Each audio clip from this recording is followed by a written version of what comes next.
All right, he's a murderer. He's that. What else is he? An adulterer. Well, I never did commit adultery. You can't get me for that. I'm not an adulterer. I never stepped out on my wife. I never even married twice. I never even got a divorce. You can't get me for adultery. What makes you think you got to step out on your wife to be an adulterer? Where do you get these funny ideas you pick up from, you know? Whoever puts away his wife and marries another commits adultery, you know. Is that right? You know, one time I was preaching up in, Memphis, I think it was. And right before I came up there was a college professor over there at Mid-South Seminary who didn't like me.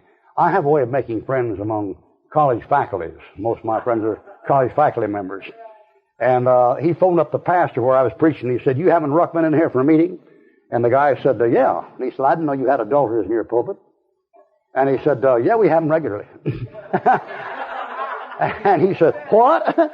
And that pastor said, "I'm an adulterer myself." He said, "What?" He said, "I didn't know you were married twice." He said, "I've been married twice." But he said, "You know, the Bible said, whoever looks upon a woman to lust after in his heart hath already committed," click.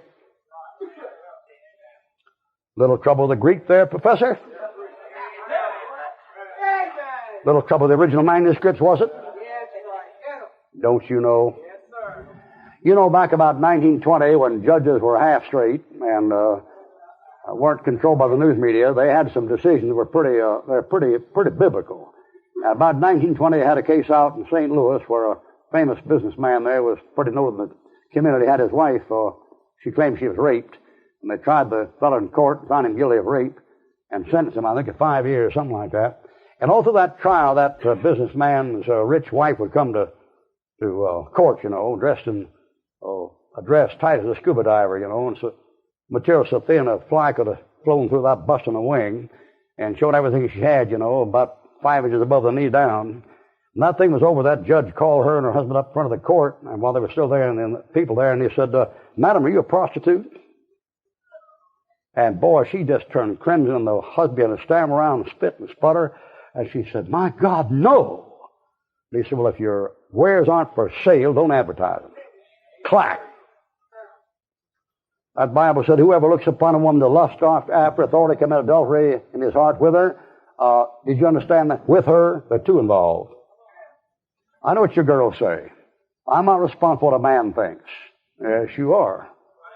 Abstain from all appearance of evil. By those people, movie stars that sell their bodies to be displaying before men, movie after movie after movie after movie, as far as God is concerned, those people are professional prostitutes. You say, "I'm not responsible." Yes, you are responsible.